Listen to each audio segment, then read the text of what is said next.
When we first start playing guitar, it's very tempting to use either the strongest fingers on our left hand or the ones we're just most used to using. The problem with that is we tend to only then focus on those fingers and the other two don't get used.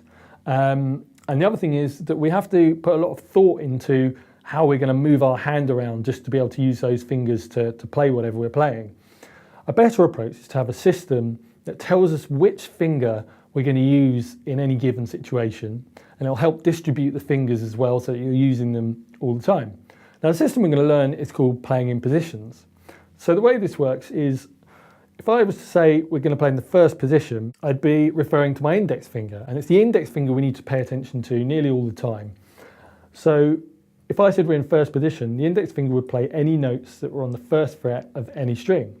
So if I was to play fret 1 on string 2, index finger, fret 1 string 4, index finger.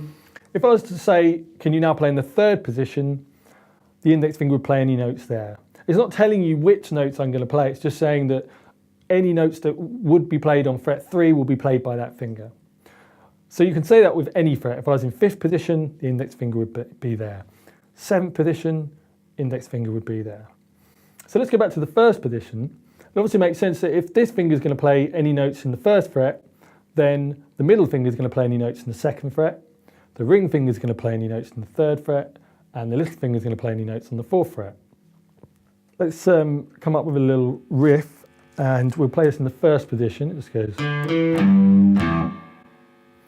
So you can see it was open, and it was on fret 2, which means that my middle finger is going to play it. Then it went to fret 3, which means my ring finger will play it. And then it went open, which is obviously open. Now I could play that same riff in the second position.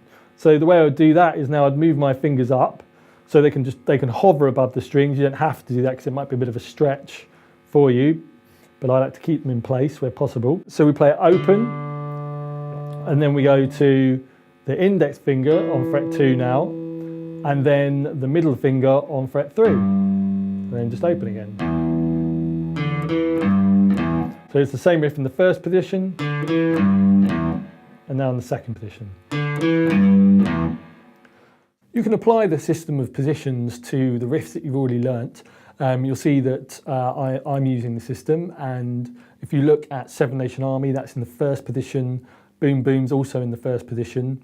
Mission Impossible's in the second position, but you will find, as with most rules on guitar, there's an exception, and it doesn't work so well with break on through. The rules roughly followed, but not entirely. So it's good to know the rule so you can use it most of the time, but also be aware that sometimes it won't work out.